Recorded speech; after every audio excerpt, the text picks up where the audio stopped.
നാം അടിമത്തിൽ കൂടി വരുന്നത് pulling down of stones cancel on maintenance stand fast and liberty worth prices Wednesday and not എന്തെങ്കിലും again open for വിധം കാണുന്നത് പക്ഷേ പ്രിയ സുഹൃത്തുക്കളെ ഞാനിപ്പോൾ നിങ്ങളോട് സംസാരിക്കാൻ ആഗ്രഹിക്കുന്നത് ഫോർ വിധം കാണും ലിബർട്ടി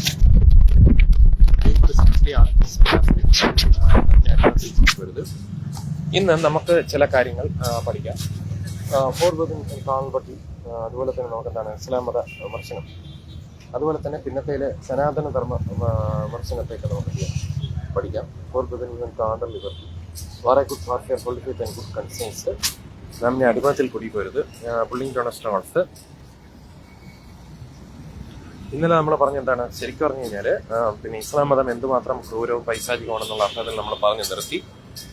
ഫോർ ബദനിഹൻ കാണ്ടർ ലിബർട്ടി ഖുറാൻ ക്രിറ്റിസിസം, അതായത് 3:28 നമ്മൾ വായിക്കുമ്പോഴത്തേക്കും നമുക്ക് എന്താണ് കാണാൻ കഴിയുന്നത്?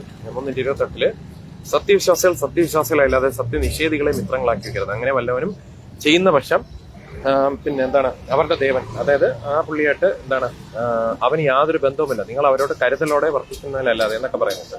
പിന്നെ 5:51 പറയുന്ന സത്യവിശ്വാസികളെ യഹൂദരെയും ക്രൈസ്തവരെയും നിങ്ങൾ ഉറ്റമിത്രങ്ങളായി സ്വീകരിക്കരുത്. ഖുറാൻ 5:51. ഇനി കുറച്ച് ഖുറാൻ വിമർശനമാകാം. 5:51 പറയുന്നത് വെച്ച് കഴിഞ്ഞാൽ സത്യവിശ്വാസികളെ യഹൂദരെയും ക്രൈസ്തവരെയും നിങ്ങൾ ഉറ്റമിത്രങ്ങളായി സ്വീകരിക്കരുത്. അതുകൊണ്ടാണ് ഓസ്ട്രേലിയയിലെ പിന്നെ മുസ്ലിം തീവ്രവാദികൾ ആക്രമിക്കാൻ തക്കുന്ന ഇടയ്ക്കരുത്. അതായത് ക്രിസ്ത്യാനികളെയും യഹൂദന്മാരെയും ക്രിസ്ത്യാനികളെയും നിങ്ങൾ എന്ത് ചെയ്യരുത്, ഉറ്റമിത്രങ്ങളായി സ്വീകരിക്കരുതെന്ന് വായിക്കുന്നു. എവിടെയാണ് പറഞ്ഞിരിക്കുന്നത്? ഇതാ തെളിവ് താണ്ട് ഇവിടെ. സത്യവിശ്വാസികളെ യഹൂദരെയും ക്രൈസ്തവരെയും നിങ്ങൾ ഉറ്റമിത്രങ്ങളായി സ്വീകരിക്കരുത്, അവരാകട്ടെ പിന്നെ അന്യോന്യം ഉറ്റമിത്രങ്ങളാണ് താൻ. മനസ്സിലായില്ലേ? നിങ്ങളിൽ നിന്ന് ആരെങ്കിലും അവരെ ഉറ്റമിത്രങ്ങളായി സ്വീകരിക്കുന്ന പക്ഷെ അവനും അവരിൽപ്പെട്ടവൻ തന്നെയാണ്. അക്രമികളായ ആളുകളെ പിന്നെ എന്താണ് നേർവഴിക്കാക്കത്തില്ലെന്ന് പറയുന്നത് അവരെ ദൈവം. മനസ്സിലായില്ലേ? പിന്നെ അതുപോലെ തന്നെ 9:5 ഇതാ ഇങ്ങനെ പറയുന്നുണ്ട്. പിന്നെ 9:4 9:5 ഇങ്ങനെ പറയുന്നുണ്ട്, അവിശ്വാസികൾക്കെതിരെയാണ്, അതായത് നോൺ മുസ്ലിംസിന് എതിരെ വീണ്ടും ഇതാ ഇങ്ങനെ പറയുന്നുണ്ട്. അങ്ങനെ വിലക്കപ്പെട്ട മാസങ്ങൾ കഴിഞ്ഞാൽ ആ ബന്ധൈവ വിശ്വാസികളെ നിങ്ങൾ കണ്ടിടത്ത് വെച്ച് കൊന്നുകളയുക. മനസ്സിലാവുന്നു? ആ ബന്ധൈവ വിശ്വാസികളെ നിങ്ങൾ എന്ത് ചെയ്യുക? പുള്ളിംഗ് ഡൗൺ ഓഫ് സ്റ്റോൺസ് കണ്ടിടത്ത് വെച്ച് കൊന്നുകളയുക. എങ്ങനെയുണ്ട് ഉടായ്പകൾ? മാത്രമല്ല അവരെ പിടികൂടുകയും വളയുകയും അവർക്ക് വേണ്ടി പതിയിരിക്കുന്നിടത്തെല്ലാം പതിയിരിക്കുകയും ചെയ്യുക. ഇനി അവർ പശ്ചാത്തപിക്കാൻ നമസ്കാരം മുറ പോലെ നിർവഹിക്കുകയും സക്കാത്ത് നൽകുകയും ചെയ്യുന്ന പക്ഷം അവരുടെ വഴി ഒഴിവാക്കി കൊടുക്കാൻ നോക്കുന്നത് എത്രമാത്രം ക്രൂരവും പൈശാചികമാണെന്ന് നോക്കും. പിന്നെ അതുപോലെ തന്നെ 9:121 സത്യവിശ്വാസികളുടെ പിന്നെ അതിന്റെ 9:121 വായിക്കുമ്പോൾ നിങ്ങളുടെ അടുത്ത് താമസിക്കുന്ന സത്യനിഷേധികളോട് നിങ്ങൾ യുദ്ധം ചെയ്യുക. അപ്പൊ അതായത് ജിഹാദിന് ആഹ്വാനിക്കുക. മനസ്സിലാവും? നിങ്ങളുടെ അടുത്ത് താമസിക്കുന്ന സത്യവിശ്വാസികളോട് നിങ്ങൾ എന്ത് ചെയ്യുക? സത്യനിഷേധികളോട് നിങ്ങൾ എന്ത് ചെയ്യുക? യുദ്ധം ചെയ്തോളൂ എന്ന് പറയുന്നത്. മനസ്സിലായില്ലേ? അപ്പൊ അതിലിതാ ഇങ്ങനെയാണ് പറയുന്നത്. നോക്ക്, സത്യവിശ്വാസികൾ നിങ്ങൾ അടുത്ത് താമസിക്കുന്ന സത്യനിഷേധികളോട് നിങ്ങൾ യുദ്ധം ചെയ്യുക. അപ്പൊ അങ്ങനെ പറയുന്നത് ശരിയാണോ? നമ്മൾ ശരിക്കും പറഞ്ഞു കഴിഞ്ഞാല് ഞാൻ പ്രമാണം വെച്ചിട്ടാണ് പറയുന്നത്. 9:123 കേട്ടോ. നമ്മള് ശരിക്കും പറഞ്ഞു കഴിഞ്ഞാൽ നമ്മുടെ അടുത്ത് താമസിക്കുന്ന ആളുകളെ സ്നേഹിക്കാനാണ് നോക്കുന്നത്, അല്ലെ? അവർക്ക് എന്തെങ്കിലും ഒരു ആവശ്യം വന്നു കഴിഞ്ഞാൽ നമുക്ക് സഹകരിക്കാൻ പറ്റും. അതുപോലെ തന്നെ നമുക്ക് എന്ത് ചെയ്യാം? അവരെ രക്ഷിക്കാൻ പറ്റും. അങ്ങനെ പല കാര്യങ്ങളും ചെയ്യാൻ പറ്റും. ഇവിടെ പറയുന്നത് വെച്ച് കഴിഞ്ഞാല് സത്യവിശ്വാസികളെ നിങ്ങൾ അടുത്ത് താമസിക്കുന്ന സത്യനിഷേധികളോട് നിങ്ങൾ യുദ്ധം ചെയ്യുക, അവരിൽ നിങ്ങളെ രൂക്ഷത കണ്ടെത്തും. മനസ്സിലായില്ലേ? അതായത് നമ്മളൊക്കെ സാധാരണ പഠിക്കുന്ന വെച്ച് കഴിഞ്ഞാൽ അയൽവക്കക്കാരെ സുഹൃത്തുക്കളെ സ്നേഹിക്കുക. മനസ്സിലായി? അതായത് തെറ്റുണ്ടെങ്കിൽ വഴക്ക് പറയേണ്ടതല്ല. പുള്ളിംഗ് ഡൗൺ ഓഫ് സ്റ്റോൺസ്, അതായത് സത്യവിശ്വാസം നിങ്ങളുടെ അടുത്ത് താമസിക്കുന്ന നിഷേധികളോട് നിങ്ങൾ യുദ്ധം ചെയ്യുക എന്നാണ് പറയുന്നത്. മനസ്സിലായില്ലേ? അവർ യുദ്ധം ചെയ്യാനാണ് പറയുന്നത്. ഒരു യുദ്ധത്തിനാണ് ഇവിടെ ആഹ്വാനം ചെയ്യുന്നത്. മനസ്സിലായില്ലേ? ശരിക്കും അങ്ങനെയാണ് ചെയ്യേണ്ടത്. അവരിൽ നിങ്ങൾ രൂക്ഷത കണ്ടെത്തണം. എന്നിട്ട് ഖുറാൻ 9:121 പറയുന്നു. 9:73 ഞാൻ പ്രമാണം വെച്ചാണ് പറയുന്നത്, അല്ലാതെ കയ്യിൽ നിന്നിട്ടല്ല പറയുന്നത്. അത് അറബിയുടെ ഇതും മലയാളത്തിന്റെ ട്രാൻസ്ലേഷനും കറക്റ്റ് ആയിട്ട് കൊടുത്തിട്ടുണ്ട്. നബിയെ സത്യനിഷേധികളോടും കപടവിശ്വാസികളോടും സമരം ചെയ്യുകയും അവരോട് പരുഷമായി പെരുമാറുകയും ചെയ്യുക.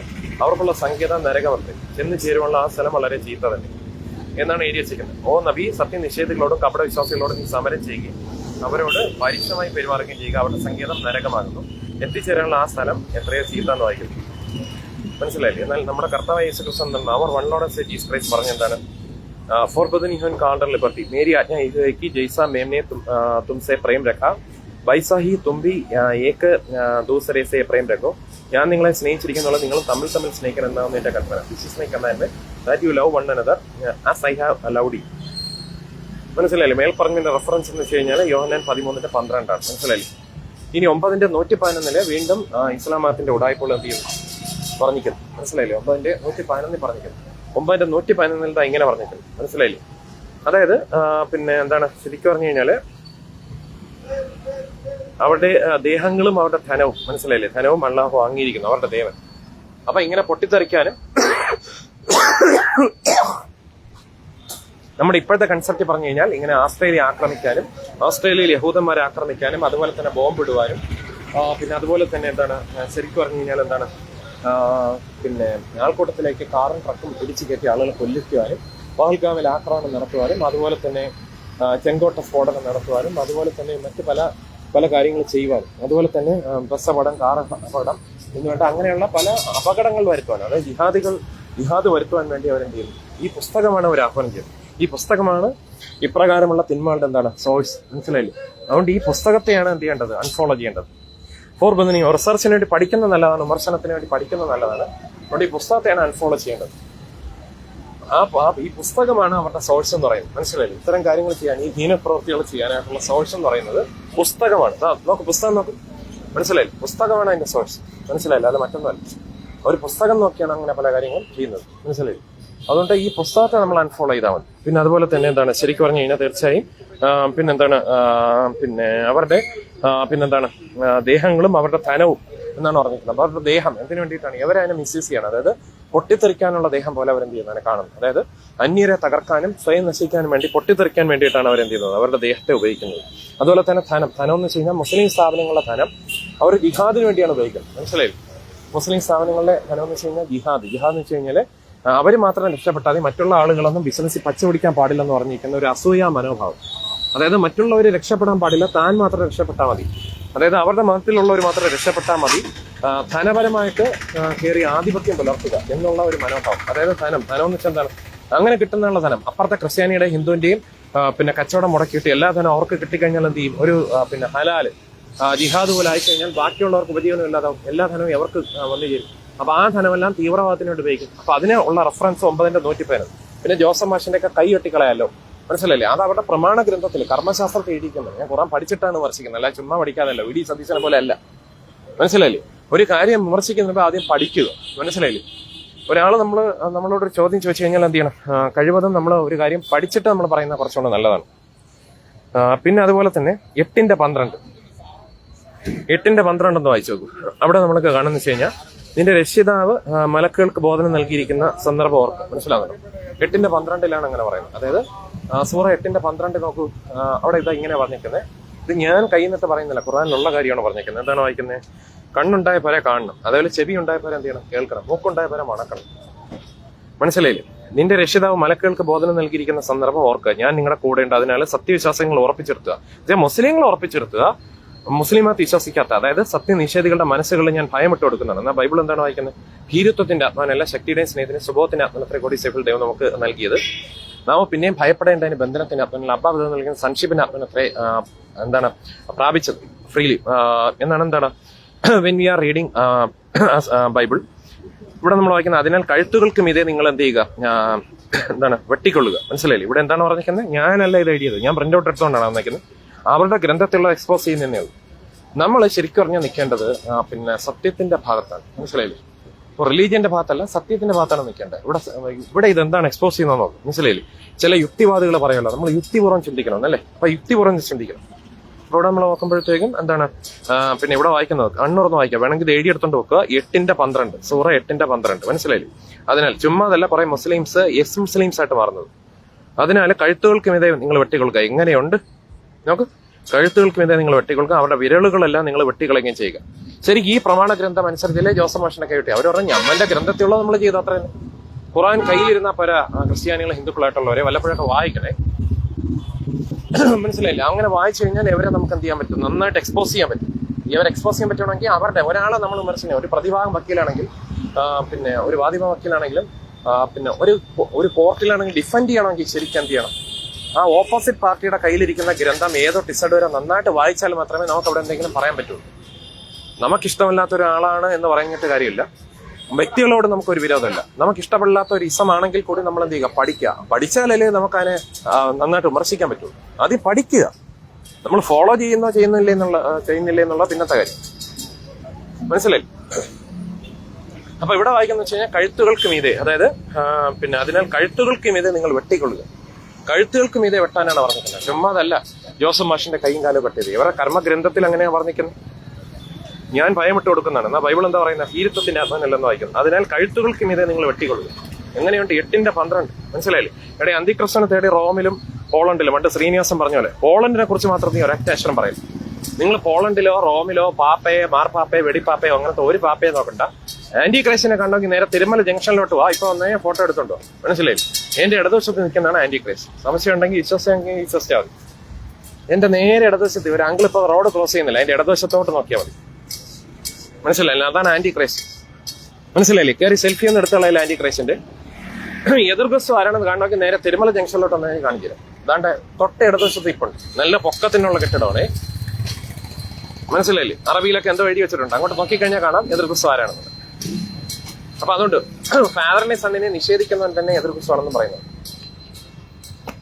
മനസ്സിലായില്ലേ? ഇനി നമുക്ക് നോക്കുന്നത് വെച്ച് കഴിഞ്ഞാല് പിന്നെ അവരുടെ എന്താണ് ശരിക്കും പറഞ്ഞ് ഞാൻ ഭയമിട്ട് കൊടുക്കുന്നതാണ്. അതിനാൽ കഴുത്തുകൾക്ക് മീതെ നിങ്ങൾ വെട്ടിക്കൊള്ളുക. 8:12 അവരുടെ വിരലുകളെല്ലാം നിങ്ങൾ വെട്ടിക്കളയുകയും ചെയ്യുക. ഇത് ഞാൻ എഴുതിയതാണോ? അല്ല, അവരുടെ കർമ്മഗ്രന്ഥത്തിലാണ് അത് പറയുന്നത്. മനസ്സിലായി? പിന്നെ 9:111 പറയുന്നത് വെച്ച് കഴിഞ്ഞാല് പിന്നെ എന്താണ് അവരുടെ ദേഹങ്ങളും ധനവും അവരുടെ ദൈവം വാങ്ങിയിരിക്കുന്ന പോലെ എന്തിനെ പൊട്ടിത്തെറിക്കാൻ, ആസ്ട്രേലിയയില് ബോംബ് വയ്ക്കാനും വെടിവെക്കാനും, അതുപോലെ തന്നെ പഹൽഗാമില് മനസ്സിലായില്ലേ തുണി പൊക്കി നോക്കിയിട്ട് അവരുടെ മതത്തിലില്ലാത്തവരെ വെടിവെച്ച് കൊല്ലാനും, അതുപോലെ തന്നെ പിന്നെ ചെങ്കോട്ട സ്ഫോടനമൊക്കെ നടത്താനായിട്ട് എന്ത് ചെയ്യുന്നു? പാവം കേട്ട അവരുടെ ദേഹവും ധനവും. എന്റെ പൊന്നുമക്കൾ ഏതാണ്ട് ഈ അതിന് ഉപോത്ബലകമായിരിക്കുന്ന ആ കർമ്മശാസ്ത്രം എന്താണ്ട് എന്ത് ഇവിടെ കിടക്കുകയാണ്.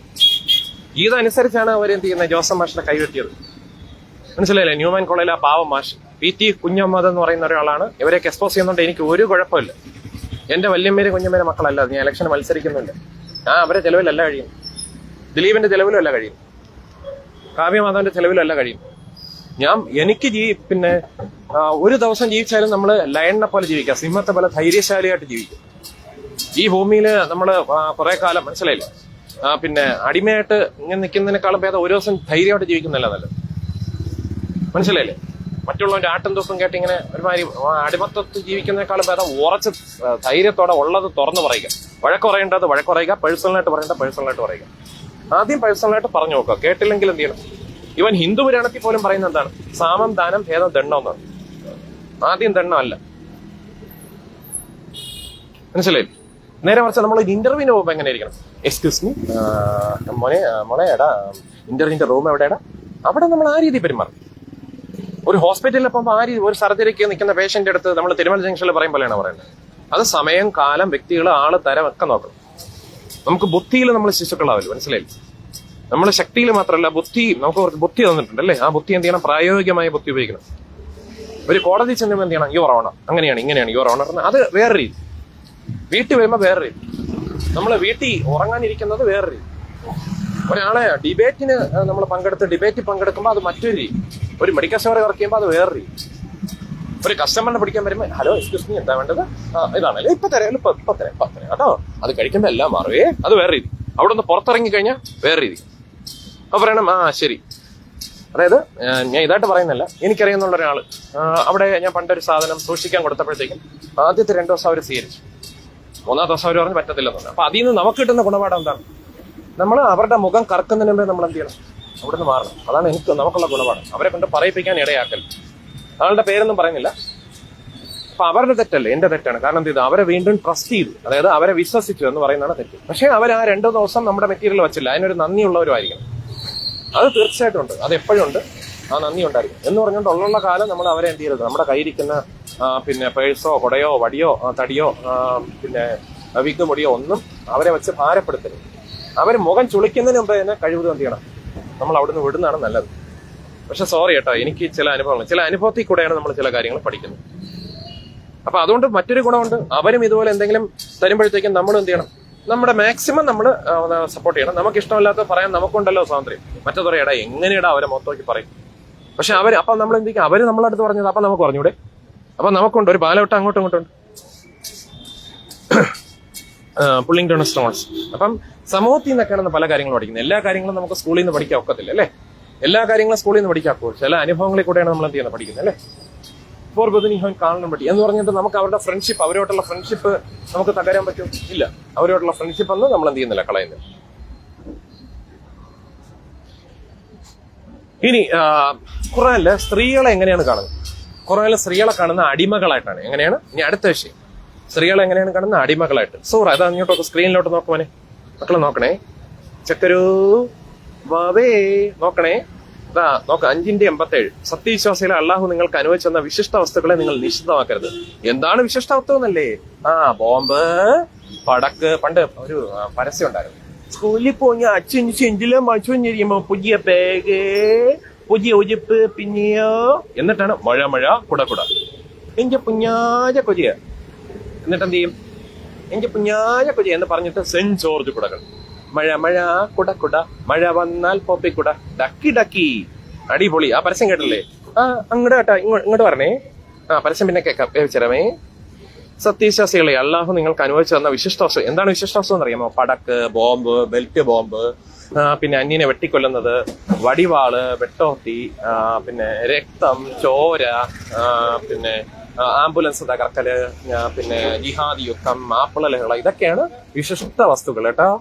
എന്തൊരു ഗിഫ്റ്റ് എന്നറിയാമോ? പിന്നെ ബലാത്സംഗം, കൊലപാതകം, അക്രമം, അടിപിടി, ലഹള, തല്ലിക്കൊല്ലല്, വിരൽ വെട്ടല്, തലവെട്ടല്, കുടല് വെട്ട് എന്ന് വേണ്ട, ഇതൊക്കെയാണ് വിശിഷ്ട വസ്തു കേട്ടോ. അന്യന്റെ ഭാര്യയെ സ്വന്തമാക്കുന്നത്. ഇപ്പൊ ദിലീപ് ഇതിന്റെ കൂടത്തിൽ പറഞ്ഞു വന്നാണേ, നമുക്കറിയാം അല്ലേ, നല്ലൊരു കുട്ടീനെ അല്ലേ, ആ കാവ്യനെ അല്ലേ, അയ്യോ പാവമാണ് കേട്ടോ. അപ്പൊ അങ്ങനെ ഒരു വ്യക്തിയെ സ്വന്തമാക്കിയില്ലേ? അപ്പൊ അങ്ങനെയുള്ള വിശിഷ്ട വസ്തുക്കളെ നിങ്ങൾ എന്ത് ചെയ്യരുത്? നിഷിദ്ധമാക്കരുത്. കണ്ടാ, ഇസ്ലാമും ദിലീപിസവും കൂടെ ഒന്നിച്ച് വരുന്നുണ്ടാ, കൊള്ളാം. ആളിയന് പറ്റിയ, അതായത് ചക്കിക്കത്ത ചങ്കര, കൊള്ളാം, രണ്ടും പറ്റിയത്. ശരിക്കും പറഞ്ഞു കഴിഞ്ഞാൽ ദിലീപ് ഇതിനുമ്പ് ഇസ്ലാം മതത്തിലായിരുന്നെങ്കിൽ ദിലീപിന്റെ പിന്നെ താടി വെച്ചിട്ട് മീശ എടുപ്പിച്ചിട്ട് തലയിലൊരു ഇതും വെച്ചിട്ട് അവരെന്ത് ചെയ്തേ, ഇതിനുമ്പ് ഏതെങ്കിലും എവിടെയെങ്കിലും പൊട്ടിത്തെറിക്ക് അയച്ചു. എന്തായാലും ഭാഗ്യത്തിന് അങ്ങോട്ട് പോയില്ലല്ലോ, അത് ഭാഗ്യം. ഞാൻ പറഞ്ഞാൽ കുറച്ചും കൂടെ കൂടിപ്പോകും. പറ്റിയ കക്ഷികൾ, ഒരു നുഖത്തിന്റെ ഒരു കാളവണ്ടി കെട്ടാൻ അപ്പുറത്ത് ദിലീപിനെയും കെട്ടാം, ഇപ്പുറത്ത് ജിഹാദികളും കെട്ടാം. അതിന്റെ തൊട്ട് ബാക്കിൽ വേണമെങ്കിൽ സംഖ്യകളെയും കൂടെ കെട്ടാം. ഹിന്ദു രാഷ്ട്രം സ്ഥാപിക്കാൻ നിൽക്കുന്ന കുറെ ആളുകളില്ലേ, അവരെ വേണമെങ്കിൽ ഇപ്പുറത്ത് കിട്ടും. പിന്നെ കോൺഗ്രസ്സുകാരെ വേണമെങ്കിൽ അപ്പുറത്തോട്ട് കിട്ടും. അപ്പൊ ഒരു തൊഴുത്തിൽ തന്നെ കെട്ടാൻ പറ്റിയ കുറെ പിന്നെ എന്താണ് വസ്തുക്കളാണത്, മനസ്സിലായില്ലേ? പിന്നെ വേണമെങ്കിൽ കമ്മ്യൂണിസ്റ്റുകാരെ തൊട്ട് ബാക്കിൽ വലതുവശത്ത് സ്ഥലം ഉണ്ടെങ്കിൽ ഒരു കീഴ്പ്പെട്ടം കെട്ടാം, പിണറായി വിജയന്റെ ആളുകൾ, മനസ്സിലായില്ലേ? സത്യവിശ്വാസികളെ അപ്പൊ എന്താണ് എടാ, ഇപ്പം നമ്മളെ ന്യൂട്രലായിട്ട് നിന്ന് കഴിഞ്ഞാൽ, ഒരു പാർട്ടിയിലും ചേരാതിരുന്നു കഴിഞ്ഞാൽ, ഒരു ന്യൂട്രലായിട്ട് നിന്ന് കഴിഞ്ഞാലുള്ള ഗുണം ഇതാണ്, നമുക്ക് ആരെയും നമുക്ക് എന്ത് വേണമെങ്കിലും ഉള്ള കാര്യം ഉള്ളതുപോലെ വിമർശിക്കാം. ഒന്നിലും ഒരു ഗ്രൂപ്പിലും ചേരാതെ, ഒരു പാർട്ടിയിലും ചേരാതെ, ആർക്കും തല പണയം വെക്കാതിരുന്നു കഴിഞ്ഞാൽ നമുക്ക് മുഖം നോക്കണ്ട.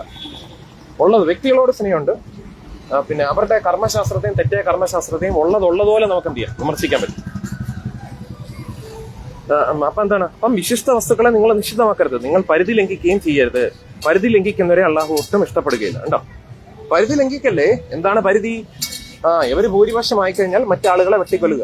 അപ്പൊ പരിധി ഇല്ലെന്ന്. ഇപ്പൊ ഇങ്ങനെയൊക്കെ പാവം പോലെ നിൽക്കും, മനസ്സിലായില്ലേ? ഇവരെ അഭിനയത്തിലൊന്ന് വീണ് കളയും. എന്നിട്ട് മറ്റു കടക്കാരെന്ത് ചെയ്യാൻ വേണ്ട ഹലാല് മറ്റത് മറിച്ചത് കൂടുതൽ പറയിപ്പിക്കല്ലേ. നിങ്ങൾ നമ്മളെ അടുത്തൊന്നും പറഞ്ഞു ജയിക്കില്ല. ഇതുപോലെ ഖുർആനും മറ്റു മതങ്ങളൊക്കെ വിമർശിച്ച് യൂട്യൂബൊക്കെ ചെയ്യുന്ന നമ്മളെ അടുത്തൊന്നും നിങ്ങൾ എന്ത് ചെയ്യത്തില്ല. ജയിക്കണമെങ്കിൽ നിങ്ങൾ കുറെ കൂടെ ഒക്കെ പഠിച്ചിട്ട്, ചില ആളുകൾ പറയല്ലേ കുറച്ചും കൂടെ ഊണൊക്കെ കഴിച്ചിട്ടേ, ചില ആൾ പറയും എടാ നമ്മളെ അടുത്തൊക്കെ ഇഷ്ടം പഠിക്കണമെങ്കിൽ കുറെ കൂടെ ഊണ് കഴിച്ചിട്ട് പറയും, കുറെ ഓണം കൂടെ ഉണ്ണണമെന്ന് പറയും. ഫോർ ബദൻ കാണ്ടർ. ഇനി മുസ്ലിങ്ങളെ ഏറ്റവും പിന്നെ അപഹാസ്യമായ, അതായത് ഒരു താഴ്ന്ന രീതിയിലാണ് കാണുന്നത്, മനസ്സിലായില്ല? അതിന്റെ റെഫറൻസ് ഞാൻ ഒന്ന് വായിക്കാം. അതായത് എന്റെ റെഫറൻസ് എന്ന് പറയുന്നത് സഹീഹ് അൽ ബുഖാരി 7099 വേണമെങ്കിൽ നോക്കിക്കോ കേട്ടോ, എഴുതി വെച്ചോ. പേനയോ പേപ്പറോ ഉണ്ടെങ്കിൽ എഴുതി വെച്ചോളൂ. നിങ്ങൾ നാളെ യൂട്യൂബേഴ്സൊക്കെ ആയിട്ട് നല്ലതുപോലെ വീഡിയോ ചെയ്യേണ്ട ആളുകൾ. ഞാൻ എനിക്ക് വേണ്ടി മാത്രമല്ല ചെയ്യുന്നത്, മനസ്സിലായില്ലേ? നമുക്കൊരു ഹെവൻലി ബോഡി കിട്ടുന്ന സമയത്ത് ചില ആളുകൾ പറയത്തില്ലേ, അപ്പൊ ഒരാളിന്റെ ഇത് കഴിഞ്ഞു കഴിഞ്ഞാൽ അടുത്ത അതുപോലെ തന്നെ 1 കോടി പേര് എഴുന്നേക്കെന്ന് പറയും, മനസ്സിലായില്ലേ? അപ്പൊ അതുകൊണ്ട് ഞാൻ തന്നെ ചെയ്യണമെന്നൊരു നിർബന്ധമില്ല. നിങ്ങൾ ആരാണെങ്കിലും പിന്നെ സത്യം മനസ്സിലാക്കി നീതിയുടെ ഭാഗത്ത് നിന്നാൽ മതി. ഇവിടെ പറയുന്ന വെച്ചാൽ Sahih al Bukhari 7099 in book reference book number 92 ഹദീത്ത് 50. അതായത് റെഫറൻസ് ഒന്ന് നോട്ട് ചെയ്തോളൂ. ഇത് കഴിഞ്ഞിട്ട് ഞാൻ നിങ്ങൾക്ക് റെസ്റ്റ് തരാം. ഇത് കഴിഞ്ഞിട്ട് റെസ്റ്റ് ചെയ്തോളൂ കേട്ടോ. ഇത് കഴിഞ്ഞിട്ട് റെസ്റ്റ് ചെയ്യണേ. അപ്പൊ അതിന് മുമ്പേ നമുക്ക് ക്ലോസ് ചെയ്യുന്നതിനൊക്കെ ഒന്നും കൂടെ പറയാം. ഇത് കഴിഞ്ഞിട്ട് ഗുഡ് നൈറ്റ്, റെസ്റ്റ് ചെയ്തോളൂ കേട്ടോ. പറയണേ, നോട്ട് ചെയ്തോളൂ. ഈ റെഫറൻസ് നോട്ട് ചെയ്തു. Sahih al Bukhari 7099 in book reference book number 92 ഹദീത്ത് നമ്പർ 50. റെഫറൻസ് ഓളി നമ്പർ 9, ബുക്ക് 88, ഹദീത്ത് നമ്പർ 219. അത് ഇംഗ്ലീഷ് ഞാൻ വായിക്കാം. During the battle of al Jamal, അള്ളാഹ് എന്താണ് ശരിക്കും പറഞ്ഞു കഴിഞ്ഞാൽ pulling down stones benefited me with a word I heard from the prophet. When the prophet heard the news that the people of Persia had made a daughter of Khusrau their queen ruler, he said, never will succeed. എന്താണ് such a nation as makes a woman their ruler. അതായത് സ്ത്രീകളെ ഭരണാധികാരികളാക്കി കഴിഞ്ഞാൽ എങ്ങനെയുണ്ട് മുസ്ലിങ്ങളുടെ കർമ്മശാസ്ത്രം? സ്ത്രീകളെ ഭരണാധികാരികളാക്കി കഴിഞ്ഞാൽ ദേശം മുടിഞ്ഞു പോകുന്നു. എങ്ങനെയുണ്ട്? ഇംഗ്ലീഷ് മനസ്സിലായോ? ഇംഗ്ലീഷ് മലയാളം നോക്കണം കേട്ടാ. പറ്റുന്നിടത്തോളം നിങ്ങൾ എഡ്യൂക്കേറ്റഡ് ആവുക. മനസ്സിലായില്ലേ? ഒരു കോടതി വിധിയാണെങ്കിലും അതുപോലെ തന്നെ മറ്റ് റിലീജിയൻ പഠിക്കാനാണെങ്കിലും എഡ്യൂക്കേഷൻ നമുക്ക് തീർച്ചയായിട്ടും ഹെൽപ്ഫുൾ ആണ്. അതൊരു നല്ല ടൂളാണ്. മനസ്സിലായില്ലേ? എത്രത്തോളം എഡ്യൂക്കേഷൻ നിങ്ങൾ കൊടുക്കാൻ പറ്റുമോ അതാണ് പിള്ളേർക്കും കൊടുക്കേണ്ടത്. അവർക്ക് സ്വർണ്ണം വെള്ളി അല്ല കൊടുക്കേണ്ടത്. അതൊക്കെ ആവശ്യമാണ്, നമുക്ക് സമൂഹത്തിൽ ജീവിക്കണമെങ്കിൽ ആവശ്യമാണ്. പക്ഷെ എഡ്യൂക്കേഷനാണ് ഏറ്റവും ഭൂമി ജീവിക്കുമ്പോൾ നമുക്ക് കൊടുക്കാൻ പറ്റുന്ന എഡ്യൂക്കേഷനും പ്രായോഗികമായിട്ടുള്ള അറിവ്. അതായത് ഒരു തെറ്റിൽ നിന്ന് എങ്ങനെ ഒഴിഞ്ഞു പോകാമെന്നുള്ള അറിവ്. മനസ്സിലായില്ലേ? അപ്പൊ സ്ത്രീകളെ എത്രമാത്രം വികലമാക്കുന്നു നോക്ക്. ഇനിയും ഒത്തിരി കാര്യങ്ങളുണ്ട്. അതിനി അടുത്ത ഒരു ക്ലാസ്സിൽ നമുക്ക് പറയാം. അടുത്ത വീഡിയോയിൽ നമുക്ക് അടുത്ത ഭാഗത്തേക്ക് നോക്കിടക്കാം. അപ്പൊ തൽക്കാലം ഞാനുള്ള വീഡിയോ അധികം നിർത്തുകയാണ്. ഇനി വരുന്ന അവസരങ്ങളിൽ നമുക്ക് അടുത്ത വീഡിയോയിലേക്ക് പറയാം. ഇപ്പൊ തന്നെ സമയം ഏകദേശം 9 കഴിഞ്ഞാൽ. ഇന്ത്യൻ സമയമാണ് പറഞ്ഞത് കേട്ടോ, ഗൾഫുകാരുടെ സമയമല്ല. ഞാനൊക്കെ ഇന്ത്യയിലാണ് താമസിക്കുന്നത്. ഇപ്പൊ IST ഏതാണ്ട് 9 കഴിഞ്ഞു. എന്നാലും നോക്കിക്കോ, ഫോർ ബദനി ഹാൻ കാലണ്ടറിനെ പറ്റി അങ്ങനെ ഒരുപാട് റെഫറൻസ് ഉണ്ട്. നാം ഇനി അടിമത്തിൽ കൂടി പോരുത്. എന്നെ സംബന്ധിച്ച് വേറെ പവർ പോയിന്റോ അങ്ങനെയൊന്നുമില്ല. ഉള്ളത് നിങ്ങളൊക്കെ വായിക്കാൻ വേണ്ടി നമുക്കൊന്ന് പറഞ്ഞുതരാം. ഇതിനെ കുറിച്ചൊക്കെ നമുക്ക് ഇനി വേണ്ടി ചെയ്യാം.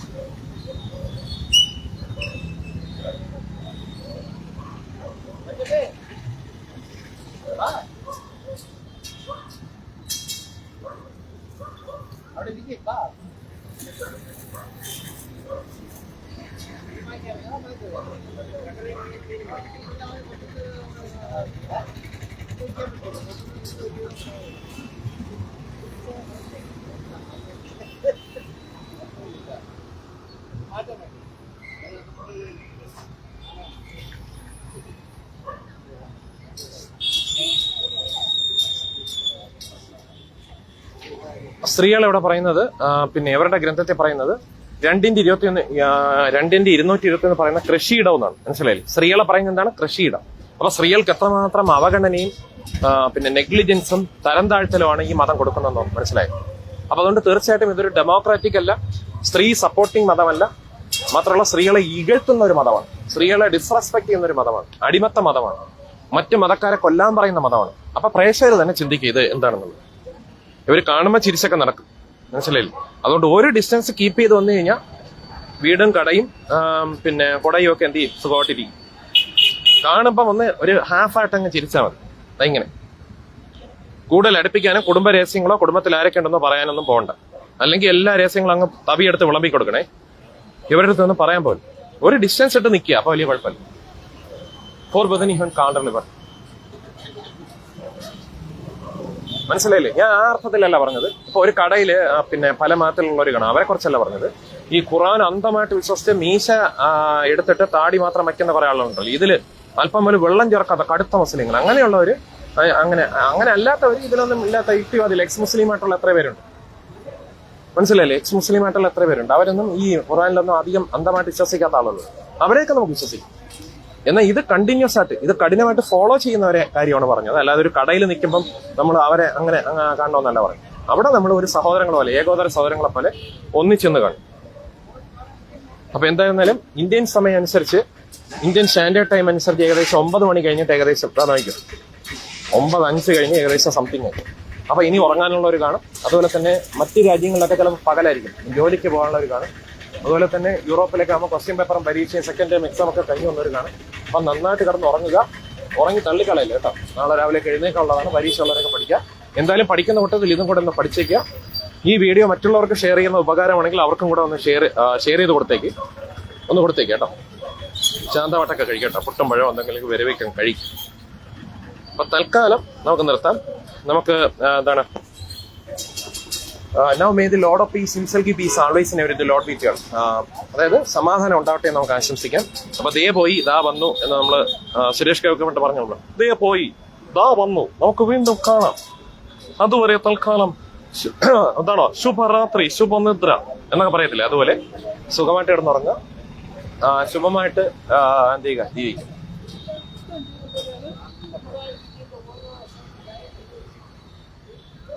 നാം ഇനി അടിമത്തിൽ കൂടി പോരുത്.